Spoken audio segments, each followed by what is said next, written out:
Avec Mata, prenons le temps d'échanger avec les dirigeants et entrepreneurs du monde de l'immobilier et de l'investissement.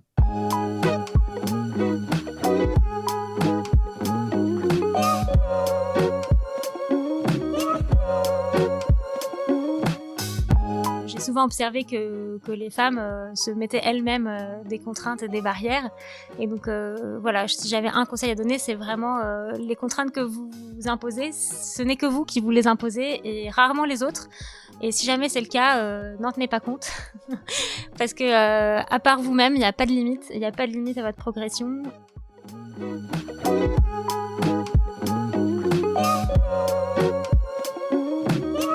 C'est un peu le cercle vertueux dont on parlait tout à l'heure, c'est-à-dire que c'est pas effectivement l'outil pour l'outil, on s'en fiche un peu. En revanche, c'est un outil pour nous permettre de recruter des meilleurs profils, pour nous permettre d'être agiles, pour nous permettre de proposer aux investisseurs des reportings sur mesure.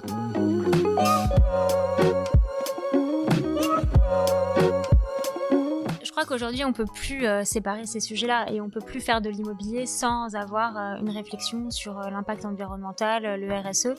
Et d'ailleurs, c'est une demande de nos clients.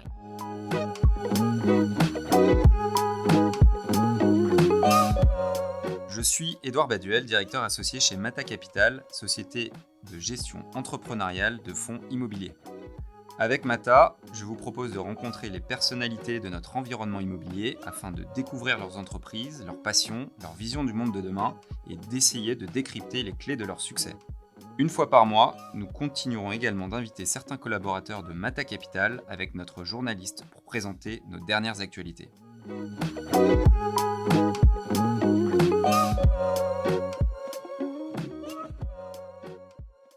Allez, on est parti donc pour le premier podcast de Mata de l'année 2021.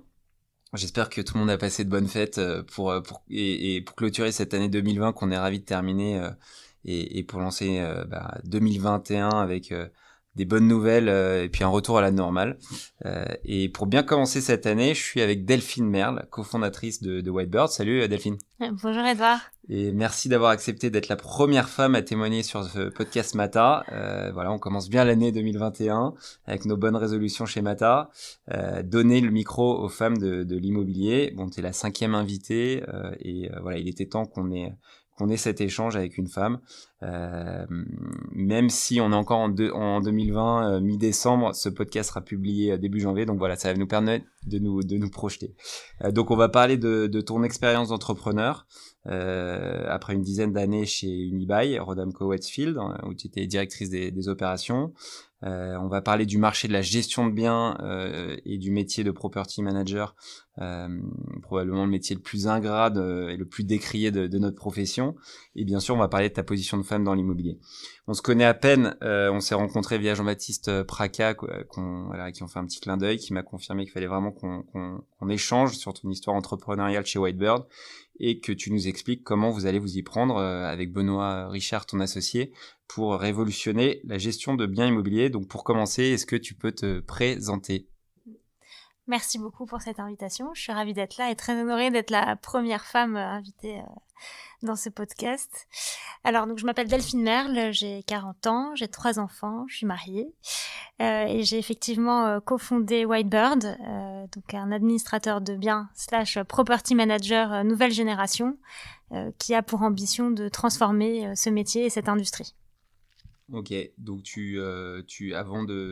avant Whitebird, tu es originaire de région parisienne, t'as grandi dans... Alors, je suis une parisienne pure souche, des parents parisiens, bref, grand exotisme.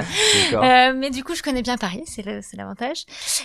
Donc non, je viens de Paris, j'ai fait mes études à Paris, donc j'ai fait une école de commerce à l'ESCP et Sciences Po. Ensuite, j'ai démarré dans la tech.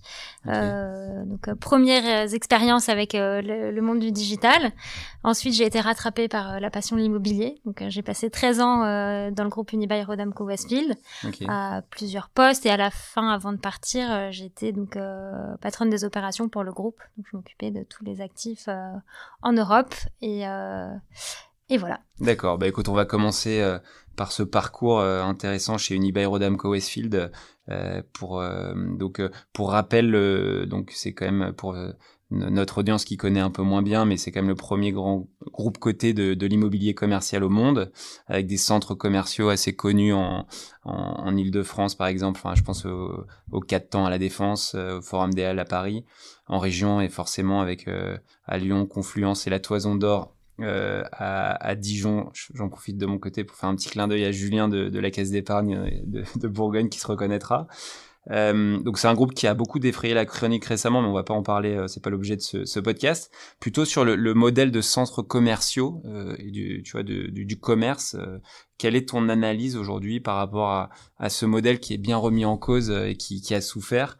On parle de la fin du commerce physique, on parle de l'émergence. Bon, e-commerce, c'est sûr, le e-commerce s'est développé depuis de nombreuses années, mais il y en a beaucoup qui connaissent une baisse de fréquentation. Comment tu vois les choses? Est-ce que c'est la fin des centres commerciaux selon toi?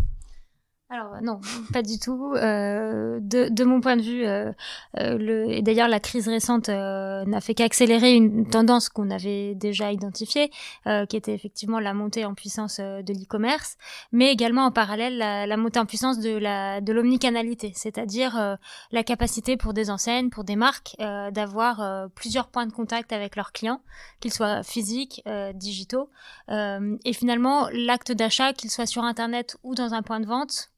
On peut imaginer que dans quelques années, ce sera peut-être un petit peu indifférent. Ce qui comptera, ce sera l'expérience que le client aura vécue avec cette marque. Donc, soit à travers une expérience digitale très poussée, soit à travers, effectivement, une rencontre avec des vendeurs, des conseillers, un environnement, une atmosphère que le réseau physique ne peut pas partager avec le digital, pour le coup. Et donc pour moi, c'est plus une question de polarisation un peu des actifs de centres commerciaux, c'est-à-dire que ceux qui sont bien placés, qui ont fait les investissements depuis des années pour être agréables, rénovés, etc. Tiennent complètement la compétition. En revanche, c'est vrai que pour des actifs plus, on va dire, moins bien placés et peut-être pour lesquels il n'y a pas eu d'investissement depuis longtemps, qui sont vieillissants, qui ne permettent pas aux anciennes d'exprimer le plein potentiel de leur concept. Effectivement, il y a peut-être une question à se poser pour ce type de centres commerciaux-là, mais je ne suis pas sûre que ce soit la majorité. Et donc non, je ne pense pas que le commerce physique soit mort. Et bien au contraire, on est devant une aventure incroyable qui va s'ouvrir avec une vraie transformation de la façon d'opérer les points de vente. Et on voit d'ailleurs beaucoup de marques qui sont très fortes là-dedans et qui allient le physique au digital. Ouais, c'est ça, c'est vraiment l'omnicanalité qui est à la base de tout, donc il faut les deux, et on voit des enseignes qui sont adaptées et qui sont aujourd'hui capables d'offrir à un client du click and collect très facilement, par rapport à d'autres qui étaient très en retard et qui malheureusement pour certaines aujourd'hui mettront la clé sous la porte. Mais nous on en parle régulièrement chez Mata, puisqu'on a quand même un tiers de notre allocation qui est investi sur du commerce. Et donc ouais, je partage pleinement ce que tu dis. On en discute beaucoup avec nos investisseurs. Pour donner quelques chiffres, le e-commerce Amazon, je crois que c'était une dizaine de pourcents. C'est monté pendant le confinement à 20 voire à 30% maximum. Et donc le commerce physique reste heureusement, je pense, encore de beaux jours devant lui sur certaines conditions. Pour revenir sur une eBay, qui a une réputation d'excellence, on va dire une forme d'élitisme dans son recrutement. Comment tu as vécu ces années chez Unibail et qu'est-ce que tu as appris? J'ai très bien vécu. J'ai vraiment adoré cette période qui était quand même assez longue, hein, en tout cas par rapport à la durée de mon expérience professionnelle. Donc assez marquante, avec effectivement la chance de pouvoir travailler avec des équipes talentueuses, engagées. Donc c'est vrai que c'est très agréable de ce point de vue-là. Après, c'est vrai que c'est aussi une société très exigeante, mais très formatrice. Donc je recommande, hein, tout à fait. Et je pense que ça m'a appris vraiment, l'appréhension de l'immobilier comme un vrai produit et pas juste comme un produit financier. Et donc avec ce souci de la proximité avec les actifs et vraiment cette obsession de la qualité des actifs et de la proximité dans la gestion. Je pense que c'est vraiment très important et c'est aujourd'hui un des piliers de Whitebird dans notre stratégie. J'imagine, j'allais rebondir sur ça par rapport à Whitebird. J'imagine que ça t'a bien servi pour Whitebird. Exactement. On va y arriver à Whitebird, t'inquiète pas. Non, je suis pas je voulais quand même qu'on parle, puisque tu es la première femme invitée, de ta position en tant que femme, ta vision chez Unibail, mais même dans l'immobilier de manière générale. Donc toi, tu as bien réussi à briller dans un univers qui est quand même assez masculin. Est-ce que tu pourrais nous faire, pareil, un petit retour d'expérience et sur ton parcours là-dessus, et pourquoi pas donner même des conseils à certaines, aux plus jeunes femmes, par exemple, qui pourraient nous écouter? Alors, je suis effectivement, c'est un sujet qui m'intéresse beaucoup. J'ai créé le réseau des femmes du groupe Unibail en 2012. Donc, c'était un réseau qui avait pour objectif de favoriser la promotion des femmes dans le groupe. Même si chez Unibail, je pense qu'il n'y a jamais eu de réel problème par rapport à l'avancée dans la hiérarchie des femmes, mais bon, c'était quand même intéressant de structurer un petit peu cette approche, d'en comprendre peut-être les faiblesses ou les atouts, et ça a permis en tout cas de lancer des initiatives de formation et d'accompagnement de certaines femmes. Donc ça, c'était ma première, on va dire, contribution dans le cadre d'un réseau de femmes, et j'ai aussi créé un club qui s'appelle le The Retail Club, qui est un club de femmes dirigeantes dans le retail. Donc on est une trentaine de femmes dirigeantes qui travaillent dans le secteur du retail, du 100% digital à 100% physique. Et c'est vrai que c'est un lieu d'échange bienveillant et très constructif qui permet de discuter des sujets un peu d'actualité liés à la façon dont on peut opérer le retail aujourd'hui, de façon très ouverte. Et c'est vrai que c'est un groupe qui fait vraiment avancer ses membres. Et voilà, je suis très fière d'avoir cofondé ça avec Amandine de Souza, qui est la directrice du BHV. Ok, on la salue également, Amandine, et bravo pour cet exemple. Du coup, pour s'il y a des plus jeunes conseils, voilà. Ouais. Alors déjà, je pense que, enfin, de l'expérience que j'ai par rapport à l'accompagnement des jeunes collaboratrices ou des personnes qui manquent avec peu d'expérience, j'ai souvent observé que les femmes se mettaient elles-mêmes des contraintes et des barrières. Et donc si j'avais un conseil à donner, c'est vraiment les contraintes que vous imposez, ce n'est que vous qui vous les imposez et rarement les autres. Et si jamais c'est le cas, n'en tenez pas compte. Parce que à part vous-même, il n'y a pas de limite. Il n'y a pas de limite à votre progression. Et je pense que ça ne doit pas se faire au détriment de sa vie de femme, de sa vie de mère. Et aujourd'hui, on est dans une société où on est quand même beaucoup plus centré sur l'importance d'avoir des collaborateurs qui ont une vie équilibrée. Parce que c'est vrai qu'on travaille mieux, on est plus performant quand par ailleurs on est dans un équilibre qui nous convient. Et chaque équilibre est différent, chaque personne n'a pas le même équilibre, et je pense qu'il faut oser affirmer que chacune et chacun a besoin d'un équilibre un peu différent, et ça on n'ose pas forcément le faire quand on est jeune, donc il faut oser, voilà. Ok, écoute, le message est passé. Merci pour ces éléments. On va y arriver. Donc Whitebird, on va parler de l'entreprise, du marché pour commencer, notamment faire peut-être un premier état des lieux et rappeler ce que c'est que le métier de gestionnaire. Donc je commence, je te laisserai la parole, mais comme ce podcast a aussi on essaye de faire preuve de pédagogie. Donc quand un investisseur achète un bien, que ce soit un investisseur privé ou un institutionnel, derrière souvent il délègue une partie des tâches à un property manager qui doit assurer la relation administrative. Donc là on parle du quittancement des loyers ou de trouver un nouveau locataire, pourquoi pas, et aussi technique c'est gérer tous les travaux, et souvent les travaux, pareil que ce soit dans du bureau ou sur du résidentiel, il y a toujours des petits travaux, et donc d'avoir un entretien, une communication permanente avec le locataire. Ça, c'est pour la définition. Et pour l'état des lieux, malheureusement, c'est que le constat, il est un peu dur. C'est que tu as 50% des Français plus de 50% des Français qui sont mécontents, j'ai vu ça sur votre site, de leur syndic, et que les charges de copro, souvent, on a du mal à les justifier.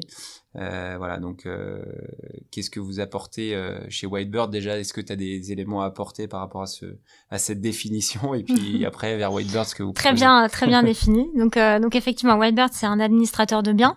Donc ça veut dire qu'on est à la fois syndic, on est à la fois gestionnaire de biens pour les propriétaires bailleurs, donc propriétaires privés et bailleurs institutionnels, et on fait un peu de transactions dans le cadre de l'animation de notre portefeuille de biens, d'immeubles ou ou de locaux commerciaux voilà, que nous avons en portefeuille.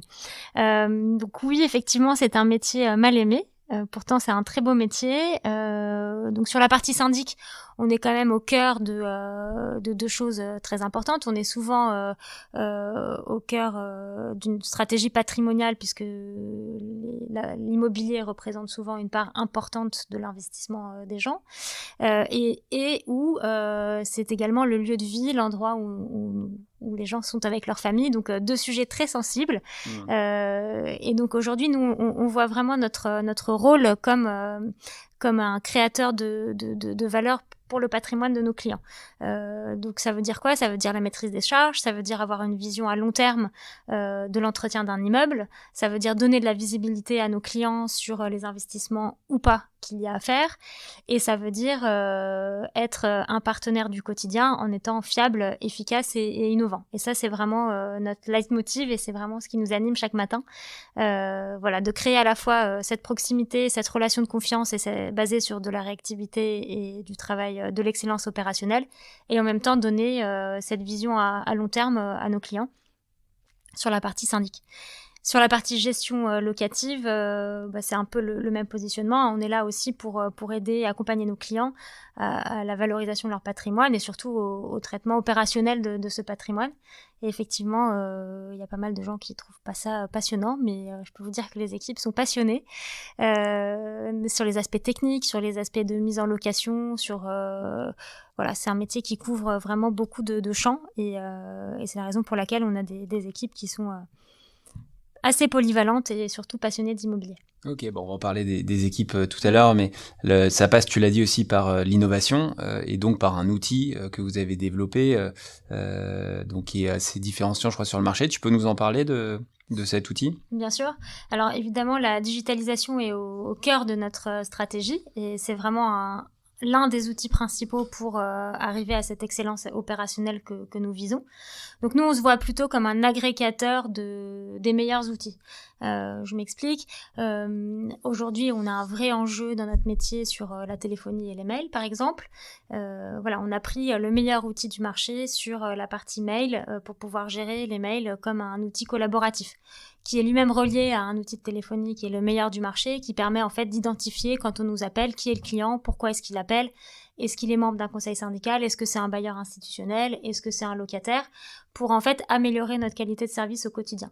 Et tous ces outils-là sont effectivement reliés à notre ERP, c'est-à-dire notre base de données client et l'outil qui nous sert à réaliser notre métier de gestionnaire ou de syndic. Et en fait, voilà, nous, on agrège les meilleurs outils du marché pour avoir au final une offre digitale qui couvre 100% de nos process. Ok, donc le digital, il est au cœur de Whitebird. Après, rien ne remplacera l'humain, donc c'est vraiment le digital qui est au service de l'humain. On en avait parlé lors du dernier épisode qu'on a tourné avec Mathieu Lalou chez Split et qui explique ça très bien. Après, du coup, vous avez besoin de nombreux collaborateurs pour pouvoir servir cet outil, j'imagine. Exactement. Et en fait, l'objectif de cette digitalisation, c'est aussi de limiter au maximum les tâches administratives en les automatisant. Donc, et pour orienter nos collaborateurs sur des tâches à beaucoup plus forte valeur ajoutée.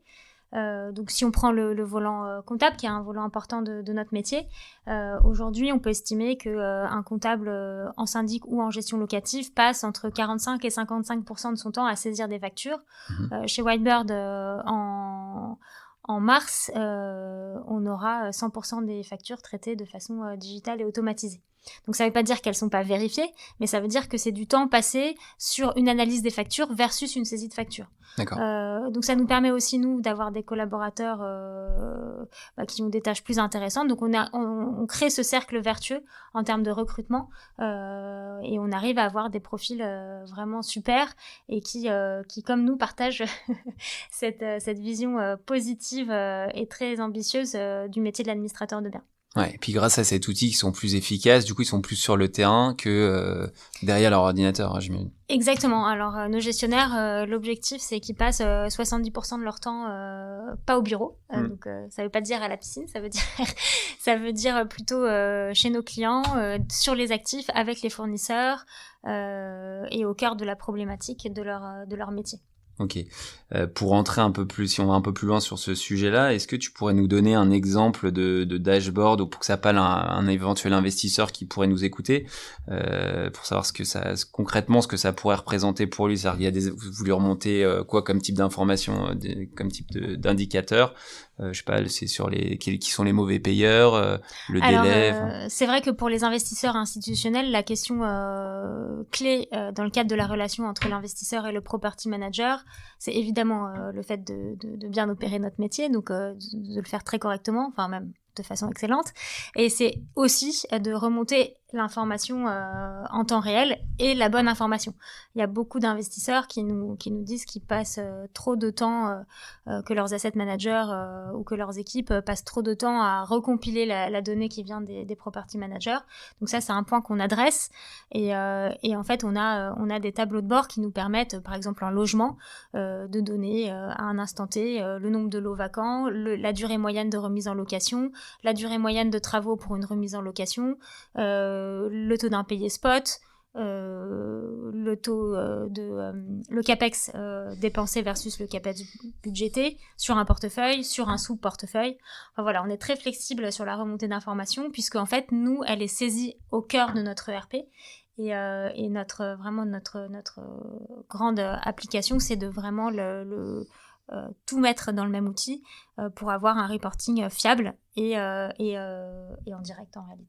Ok, bah écoute, ça a particulièrement intéressé Xavier Collet, qui est notre directeur de l'asset management sur la stratégie Core Plus chez Mata Capital et qui travaille justement, enfin qui exactement les mêmes problématiques dont tu viens de parler et qui travaille. Nous, pour rappel, on a un fonds on a à peu près 150 locataires en commerce. Et on travaille avec Wildstone Property et donc avec Eleonore qui est en charge de toute cette relation avec nos locataires et qui est top d'ailleurs et qu'on salue. Et donc Xavier avait, quand il a su qu'on allait se parler, il avait une ou deux questions pour toi. Il me demandait, très curieux, comment est-ce que vous pourriez assurer la gestion des impayés, parce que c'est un de nos sujets, nous sur un portefeuille qui est très granulaire, et avoir une lecture dynamique sur ces impayés, parce que c'est toujours très difficile de paramétrer, tu vois, quand t'as des mauvais payeurs, quand est-ce qu'il faut les relancer, de temps en temps il faut avoir des positions dures avec certains, au contraire avec d'autres il faut être plutôt assouplir. Donc comment, enfin si l'outil permet. En fait, je pense que il y a une double réponse. Il y a effectivement l'outil qui nous permet de processer en fait la gestion des impayés, parce que ça doit quand même être un process très rigoureux.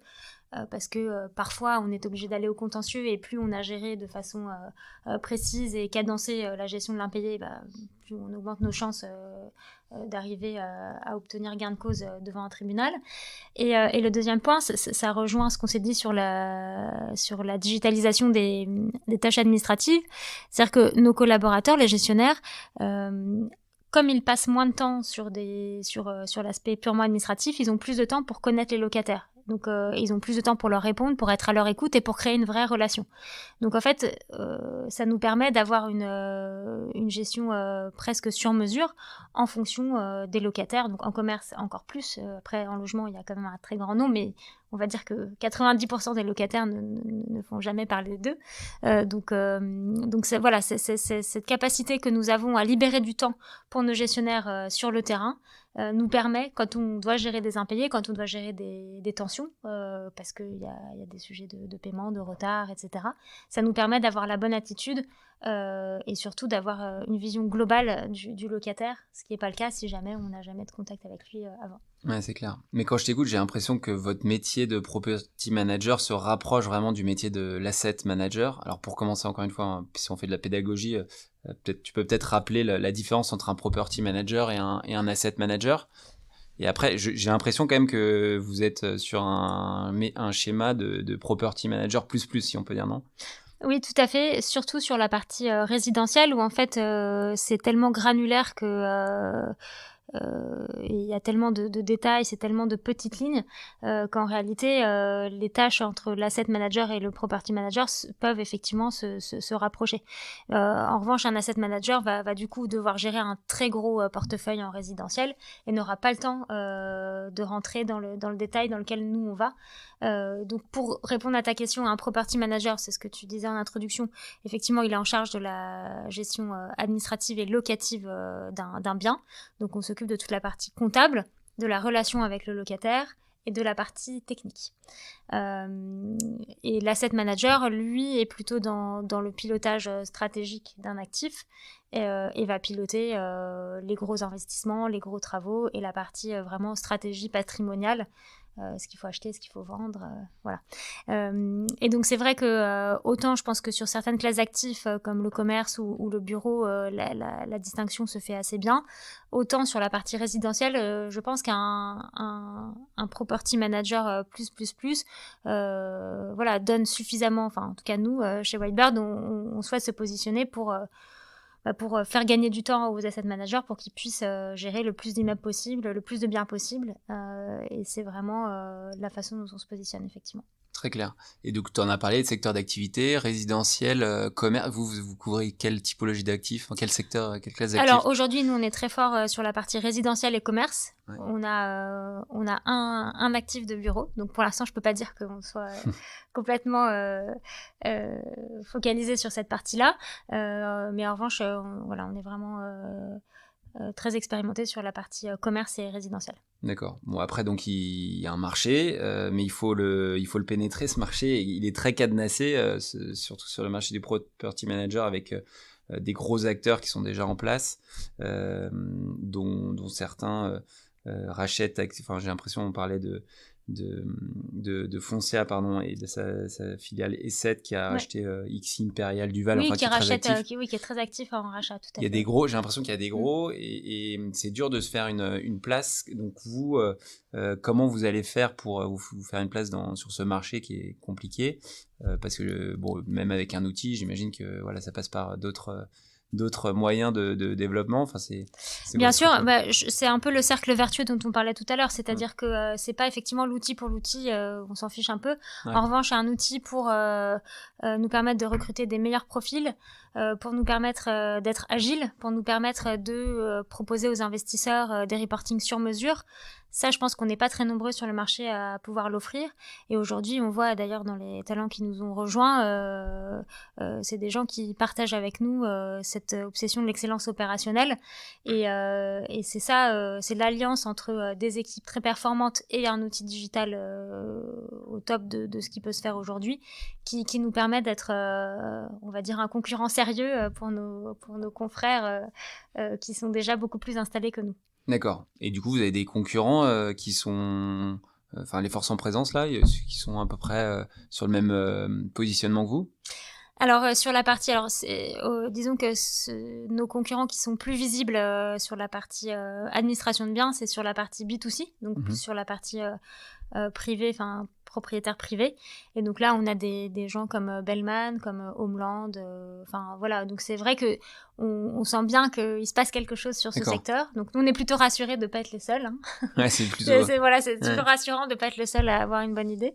Donc ça nous confirme dans l'idée qu'il y a vraiment quelque chose à faire et des changements fondamentaux à opérer dans ce métier.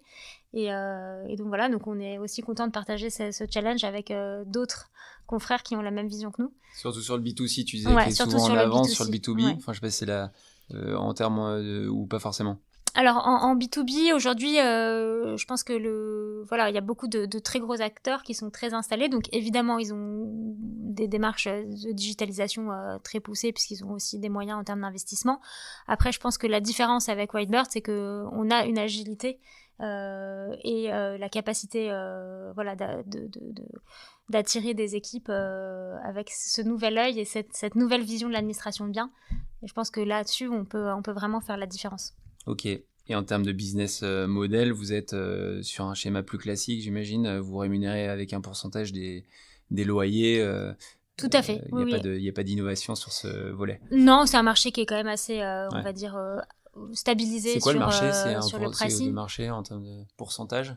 C'est quoi, 3, 4, 5%? Ouais, voilà, enfin, ça dépend des biens, des tailles de portefeuille. Est-ce que c'est toujours pareil, hein, si on prend la valorisation de chaque lot, c'est-à-dire que forcément, si on prend par exemple la gestion locative d'un portefeuille de murs d'hyper, forcément ça va pas être le même pourcentage que si on a un portefeuille de 150 pieds d'immeuble, puisque le travail est moins important, il y a moins d'interlocuteurs, donc effectivement ça varie en fonction du prix par lot, du nombre de lots et de la complexité en termes locatifs. Ok, bah écoute, on sera ravis d'en parler nous chez Mata Capital, parce que comme je te le disais tout à l'heure dans notre briefing, on a prévu de lancer un fonds résidentiel pour 2021. Il paraît que c'est le bon investissement pour les investisseurs, c'est très à la mode. Je peux t'en parler, ça, avec ma casquette de fundraiser, enfin de lever des capitaux. Tous les investisseurs institutionnels, enfin la grande majorité veut faire du résidentiel. Bon, c'est pas pour ça qu'on le fait, mais il y a un vrai marché. Il y a un vrai appétit, puis je crois qu'il y a un vrai appétit, et nous on en a déjà fait un peu, et donc on aura l'occasion d'en reparler, c'est certain. Après, par rapport à la crise sanitaire, vous vous êtes lancé en début d'année en pleine crise sanitaire, pas d'impact sur le business non, à part effectivement l'accélération de la tendance du digital, et ça on l'a vu aussi avec nos clients, et en fait c'est vrai que ça a forcé en fait nos clients à adopter une attitude plus ouverte avec le digital, et donc quelque part ça a été un accélérateur pour nous, et ça nous a aussi convaincus que l'aspect innovant était clé dans la façon d'administrer ce métier et de le transformer. Donc quelque part cette crise, bon évidemment ça a été compliqué à gérer comme pour tout le monde, mais d'un point de vue business, on va dire que ça a eu comme vertu de nous conforter dans nos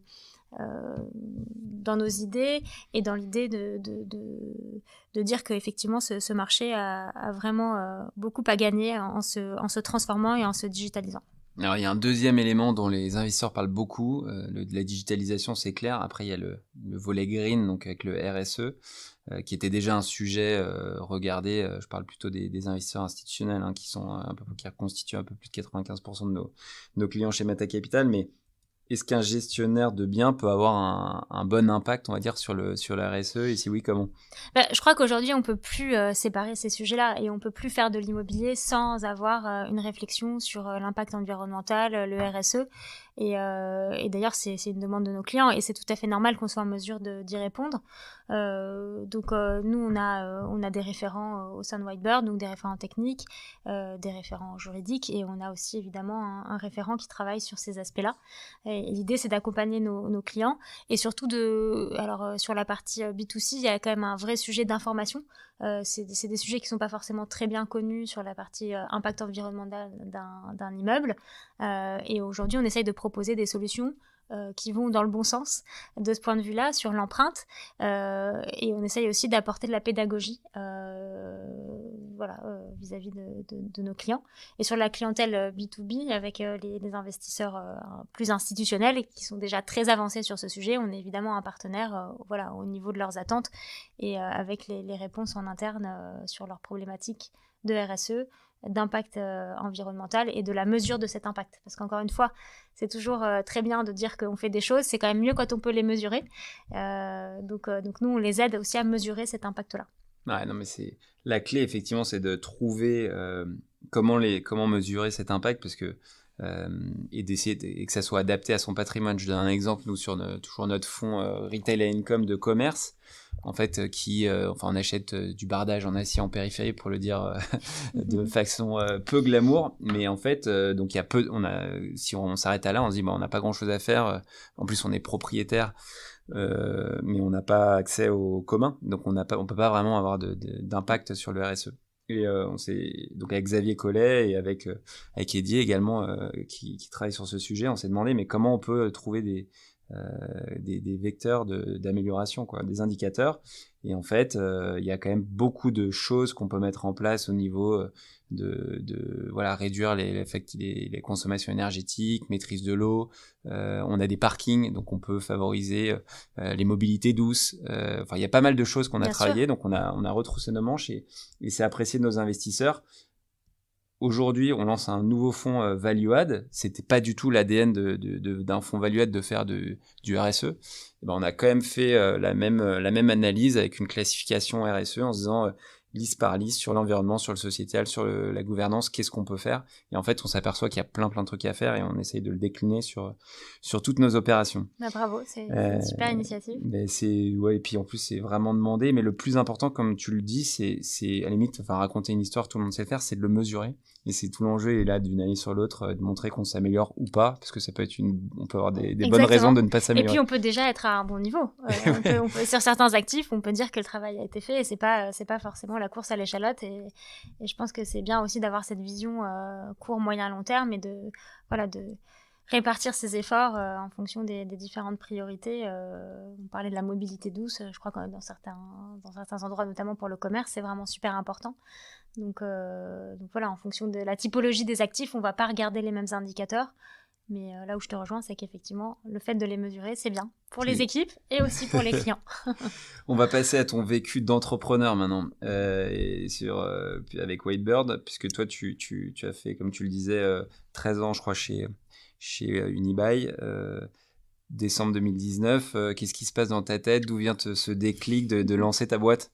Pourquoi est-ce que je veux pourquoi est-ce que je veux quitter? Pourquoi tu quittes Unibail quand même? Voilà, pourquoi je quitte Unibail? Parce que en fait, c'est vrai que c'est une envie que j'avais depuis très longtemps. Alors bon, je vais vous raconter ma vie, mais je viens d'une famille d'entrepreneurs.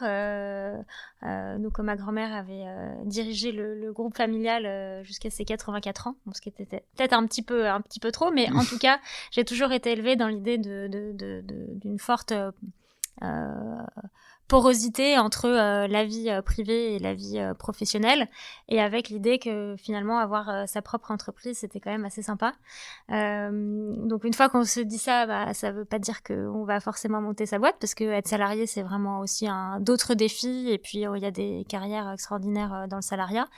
Et puis, mais bon, j'avais ce petit goût en moi quand même qui me taraudait. Et puis dans le cadre de mes fonctions, donc en tant que patronne des opérations du groupe, j'avais notamment l'innovation opérationnelle dans mon scope.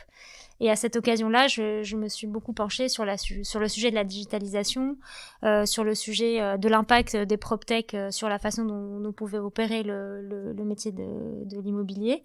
Et donc voilà. Et donc après, une fois que j'en étais arrivée à cette conclusion, j'ai regardé quel était le secteur le plus en retard. Et donc le property management / administrateur de biens, évidemment, est arrivé en premier. Sans surprise. Voilà, sans surprise. Et donc voilà, je me suis dit que c'était une bonne période de marché. J'avais aussi envie de découvrir d'autres classes d'actifs, puisque c'est vrai que j'avais fait beaucoup de commerce. Et donc je suis ravie de découvrir et d'apprendre à faire du résidentiel et du bureau. Donc voilà, c'est ça qui m'a motivée. Et tu n'aurais pas pu le faire plutôt, enfin parce que tu as quand même fait une dizaine d'années, tu vois, avant dans des grandes entreprises, donc tu avais le schéma classique de dire je commence dans un grand groupe, je me forme et je monte ma boîte après, ou t'aurais pu le faire tout de suite, non? J'aurais pu le faire tout de suite, mais je pense que j'avais pas eu cette idée-là. Et il est vrai aussi que j'ai eu la chance d'avoir une carrière voilà, que j'ai adoré chez Unibail, et j'ai eu la chance aussi d'avoir plusieurs postes passionnants. Ils m'ont fait confiance, ils m'ont donné des sujets. Enfin voilà, je suis passée de directrice des investissements à directrice commerciale, ce qui n'a absolument aucun rapport, mais ils m'ont fait confiance, et ça a été des super défis, des super opportunités.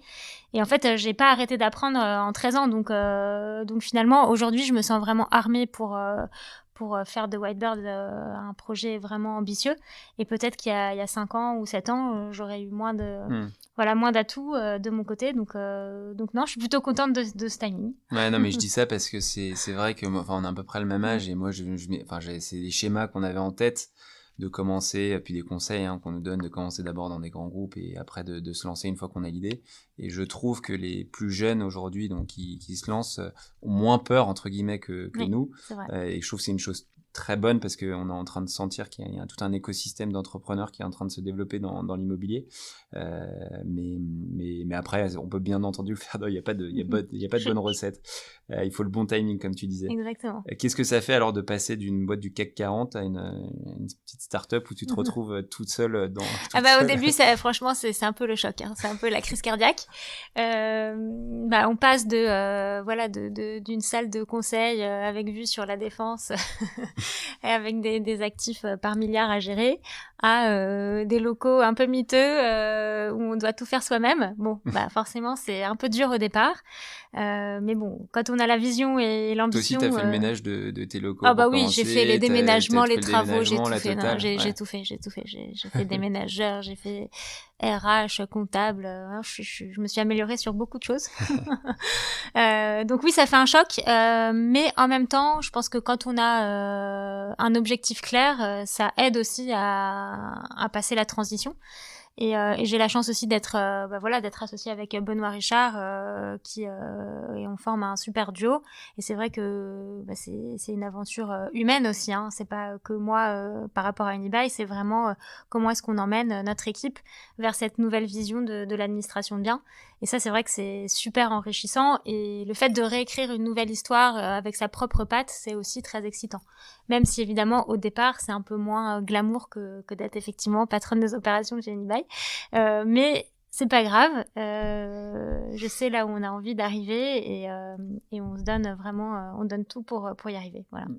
Ouais, on s'en souvient toujours avec émotion du premier jour quand on commence son aventure entrepreneuriale. Exactement. Tu parlais de Benoît Richard, donc pour le présenter rapidement, c'est vrai qu'il a quand même un parcours assez...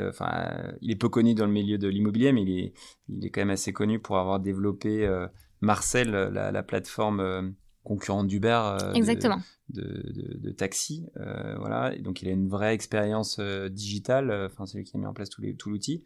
Vous vous connaissiez depuis, comment vous êtes rencontrés, qu'est-ce qui s'est... En fait, c'est le fruit du hasard. Donc, à force de parler de mon aventure à tout le monde, j'ai fini par tomber sur quelqu'un qui m'a dit « Ah, mais c'est vraiment bizarre. Je connais aussi quelqu'un qui s'intéresse au monde du syndic. Vous êtes tous les deux très bizarres. Je vais vous mettre en relation. » Et donc, c'est un ami de Benoît qui nous a mis donc en relation. Et il se trouve qu'à cette époque, Benoît réfléchissait à une nouvelle industrie à transformer après s'être attaqué au monde des taxis. Et il s'est dit, tiens, quel est le secteur un peu poussiéreux et pour lequel il y a plein de choses à faire. Donc, je crois qu'il a hésité entre différents secteurs et puis il s'est dit que finalement, syndic, c'était vraiment bien. Il y avait vraiment beaucoup de choses à faire. Et donc, on s'est rencontrés grâce à cet ami commun. Et c'est vrai qu'on avait des visions très complémentaires et alignées sur notre ambition pour la transformation de ce métier. Et le fait que moi je vienne de l'immobilier avec cette culture de l'excellence opérationnelle, la proximité avec les actifs, et que lui apporte l'aspect plus digital, transformation avec un esprit beaucoup plus start-up, ça fait que on arrive à bien fonctionner. Et évidemment on va toujours plus vite à deux et on va plus loin à deux. Donc c'est vraiment une belle aventure. Ouais, surtout avec une vision commune et des parcours différents, donc très polyvalents, enfin très complémentaires. Exactement. Et du coup, comment vous lancez au début? Vous dites quoi? C'est quoi on vous donnait un rétro-planning à 5 ans? Enfin, tu vois, oui, alors on a évidemment une vision à 5 ans. On a déjà une vision à 10 ans. Déjà. Non, mais c'est vrai, parce que après tout découle de cette vision à 10 ans. Alors après, est-ce qu'on y arrivera? Je ne sais pas, mais ça permet nous d'après de nous construire par étapes. Et donc on a évidemment des étapes très opérationnelles aujourd'hui, par exemple d'intégration des cabinets d'administrateurs de biens que nous rachetons. On a racheté un cabinet donc en 2019, un deuxième là en septembre. Donc ça voilà, c'est beaucoup d'investissement, beaucoup de travail, puisqu'on transforme quelque chose qui existe déjà et on part pas juste d'une page blanche, mais ça nous permet aussi effectivement de mesurer à quel point ce métier est opéré parfois de façon un peu trop poussiéreuse. Donc ça, c'est des objectifs à très court terme. On a évidemment des objectifs de croissance à moyen terme, à la fois sur la croissance organique et sur la croissance par acquisition. Évidemment, on va se faire aider du web marketing, puisqu'on pense qu'il y a un vrai enjeu sur sur la progression grâce aux canaux digitaux. Parce qu'aujourd'hui, nos clients, en tout cas sur la partie B2C, il y a beaucoup de renouvellement des propriétaires, beaucoup de renouvellement au sein des copropriétés. Et c'est vrai qu'aujourd'hui, il y a une plus grande attente de la part de nos clients sur ces aspects-là. Donc on pense qu'il y a vraiment Du coup, c'est passé par vous avez embauché un spécialiste tu parlais de web marketing, enfin c'est un métier de spécialiste. Exactement. Ouais. Ça, effectivement, moi je n'avais pas cette compétence, donc ni Benoît, mais effectivement, on s'aide de personnes sachantes et c'est ça qui fait aussi notre force, c'est qu'on a réussi à se créer une équipe de super. Donc, tu peux la présenter, peut-être l'équipe, l'organisation. Alors, tout à fait. Donc on a Benoît et moi les associés. On a embauché en directeur des opérations Mathieu Schimple, qui vient justement aussi de Marseille et qui a travaillé, qui a fait tout son parcours dans des startups. Donc c'est un amoureux des métiers en devenir et à transformer. Donc avec un parcours académique assez exemplaire. Voilà, on a des bonnes nouvelles aussi à annoncer, mais là je peux pas encore le dire. Des gens qui vont nous rejoindre, avec un profil plus immobilier. Tu veux pas nous faire un petit scoop, non, premier scoop sur le podcast de Mata? Je peux pas, mais je reviendrai pour vous faire le scoop. Voilà, et puis on a aussi sur l'équipe plus opérationnelle, on a des gestionnaires qui viennent de milieux professionnels assez hétérogènes. On a par exemple recruté un ancien patron d'entreprise générale qui gérait en fait une quarantaine de collaborateurs et d'ouvriers qui travaillaient pour toute la petite maintenance de grands groupes de restauration. Donc voilà, c'est des gens qui en fait apportent vraiment beaucoup de choses d'un point de vue technique et puis d'un point de vue managérial. Et c'est vrai qu'on est ravis que des profils comme ça aient envie de nous rejoindre. Ok, et donc vous continuez de recruter là, ça fait plaisir déjà de voir des entreprises qui recrutent, ça on le dit quoi. Donc oui, on recrute, on est à fond. On te contacte là, vous avez par quel biais d'ailleurs Alors par LinkedIn ou recrutement@whitebird.imo, ça marche très bien aussi, on a quelqu'un qui s'occupe de ça. Donc n'hésitez pas à candidater, on vous appellera. Ok, et ben c'est dit. Tu disais, t'en parlais rapidement tout à l'heure de votre projet à 10 ans, du coup c'est quoi là avec tous tes collaborateurs que tu as présentés?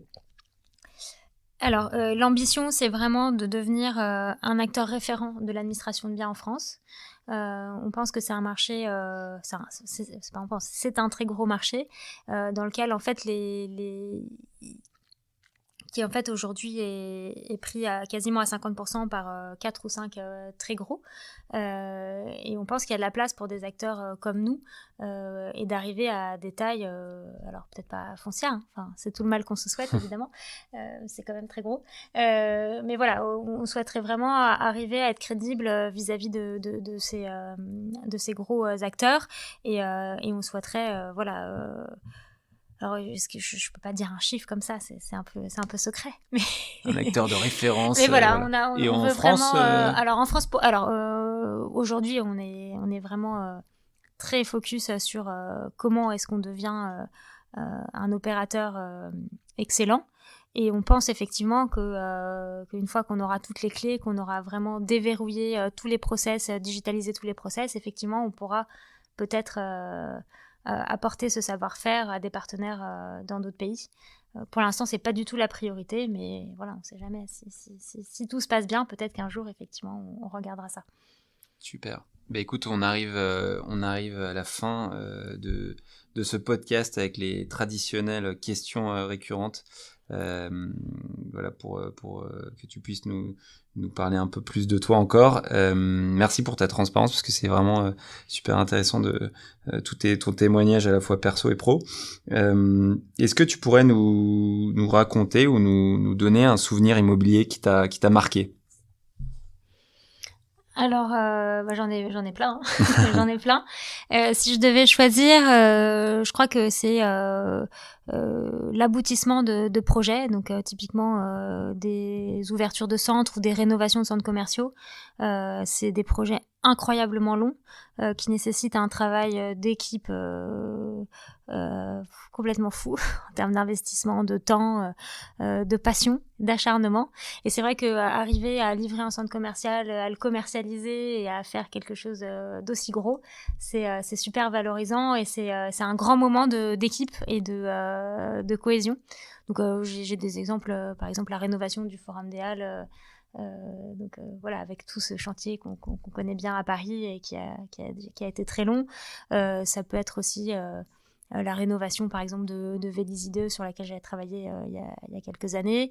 Enfin voilà, il y avait beaucoup de projets qui étaient quand même très importants, à la fois en termes d'investissement et puis à la fois en termes d'engagement des équipes. Et c'est vrai que d'arriver à ces moments-là, c'est super valorisant pour tout le monde.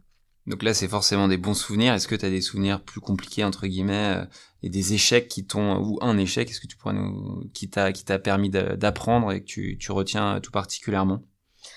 Alors, évidemment, j'ai eu des échecs, c'est comme tout le monde. Je pense que s'il y avait peut-être deux axes. Le premier, ce serait sur la partie investissement, où en fait, parfois on s'acharne à vouloir faire un deal.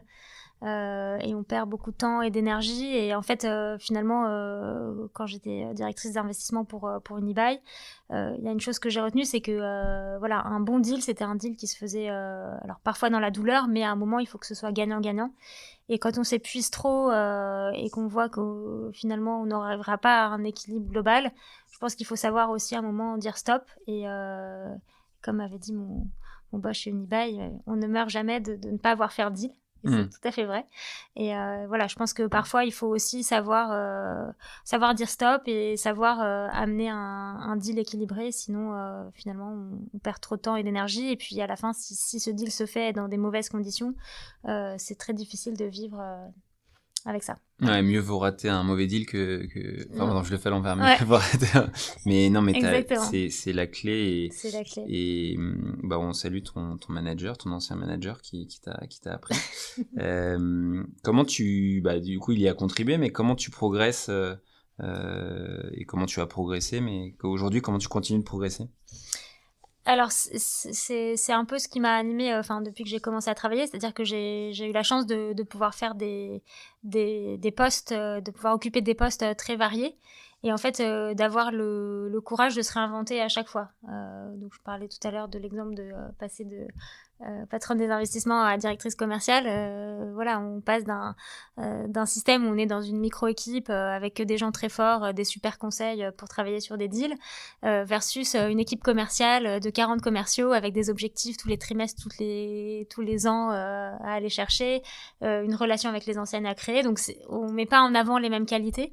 Et c'est vrai que savoir sortir de sa zone de confort assez régulièrement, alors pas tout le temps, parce que sinon on s'épuise, mais voilà, oser sortir de sa zone de confort, je pense que c'est vraiment un point essentiel qui m'a fait grandir. Et justement, la création de Whitebird, c'était complètement ça. Tu me demandais tout à l'heure pourquoi j'avais quitté Unibail. Bah oui, c'est vrai que je suis sortie de ma zone de confort et je le regrette pas du tout. C'est clair. Est-ce qu'il y a un sujet qui te passionne en ce moment, tout particulièrement, à part Whitebird, forcément? Les sujets d'actualité, je trouve, sont assez passionnants. On vit une époque complètement folle, hein. Donc je sais pas quel regard aura l'histoire sur cette période, mais en tout cas, il se passe des choses que personne n'avait anticipées, que ce soit d'un point de vue sociétal, que ce soit d'un point de vue business et sanitaire évidemment. Donc je vais dire que je suis quand même assez accaparée en ce moment par ces sujets-là et par essayer d'avoir une analyse ou en tout cas de comprendre ce qui se passe autour de nous, et c'est pas simple. Grand sujet. Bah écoute, on espère qu'on aura un peu de recul sur tout ça très vite. Ouais. Un livre, si tu devais recommander un livre, IMO ou pas IMO? IMO ou pas IMO? Alors, j'ai le droit d'en recommander 2 ou pas? Ah, ça fait plaisir parce que sur les derniers podcasts, ça a toujours été la question un peu bateau. donc, tu nous fais plaisir. Ok, alors, le premier, c'est un peu de la promotion familiale, parce que c'est le livre de mon papa, qui a écrit justement un livre sur ces sujets, un peu d'analyse de comment fonctionne notre société aujourd'hui et comment la classe politique est confrontée à des freins d'organisation lié à cette lourdeur administrative qu'on a en France. Donc ça s'appelle La trahison des invisibles, et donc je le conseille vivement pour vos cadeaux de Noël, début d'année. Début d'année, Pâques. Voilà, et donc voilà, la petite autopromo, donc très bon livre. Et le second, alors ça c'est plus voilà, mes intérêts personnels. J'ai beaucoup aimé un livre de Justine Ogier, qui s'appelle De l'ardeur, et qui dresse le portrait d'une avocate syrienne qui s'appelle Razan Zetouneh, et qui est un livre assez bouleversant et qui offre une image très intéressante de ce qu'est en train de vivre la Syrie depuis quelques années. Et c'est un livre, voilà, qui est à la fois très intéressant d'un point de vue géopolitique et très intéressant aussi d'un point de vue humain. Et c'est évidemment très bien écrit, donc je le conseille vivement. Ah bon, merci, on va les mettre dans les notes, vous aurez accès à voilà, De l'ardeur de Justine Ogier. Ouais. Si on peut aider ton papa... écoute, il va être ravi, je vais lui envoyer le podcast.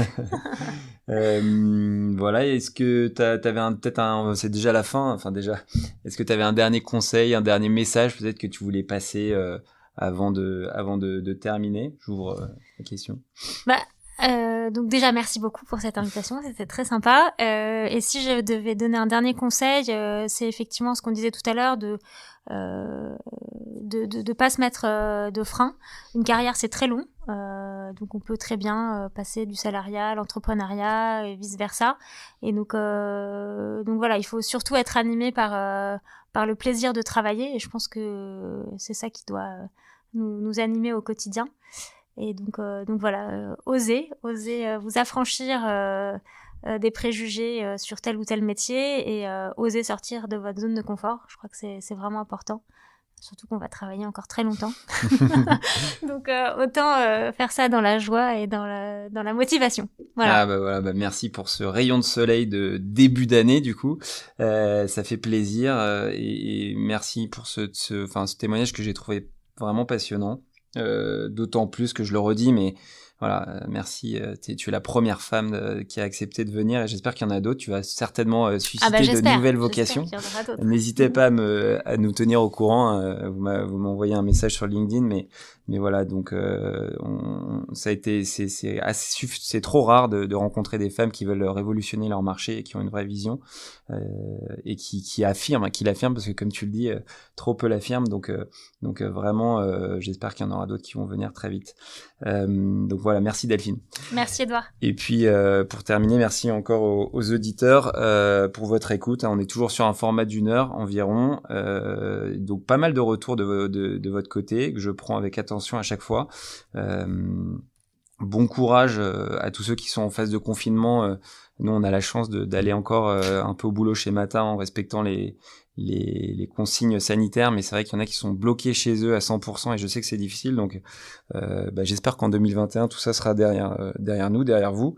Et puis encore une fois, n'hésitez pas à m'envoyer des retours, que ce soit positif ou négatif. Je suis preneur de tout. On m'a même parlé de la musique du podcast à améliorer.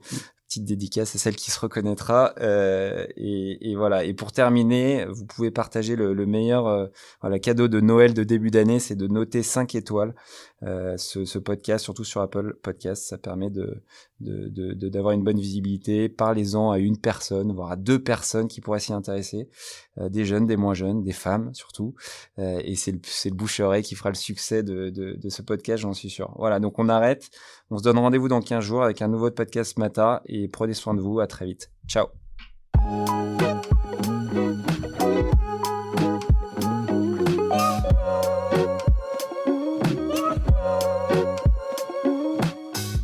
C'est fini pour aujourd'hui, j'espère que l'épisode vous a plu, merci d'avoir passé tout ce temps avec Mata, et quelques petites choses avant de se quitter. Vous pourrez retrouver les notes de l'épisode avec toutes les références sur le blog de Mata Capital, disponible sur notre site internet. N'hésitez pas à nous contacter pour nous faire un feedback sur mon compte LinkedIn Edouard Baduel ou sur celui de Mata Capital. Dernière chose, un peu pénible, désolé, mais si vous pouvez parler du podcast autour de vous et nous laisser une note 5 étoiles, notamment sur l'Apple Podcast, sur iTunes, ça nous permettra de donner de la visibilité à ce podcast. Je compte sur vous, merci et à très vite.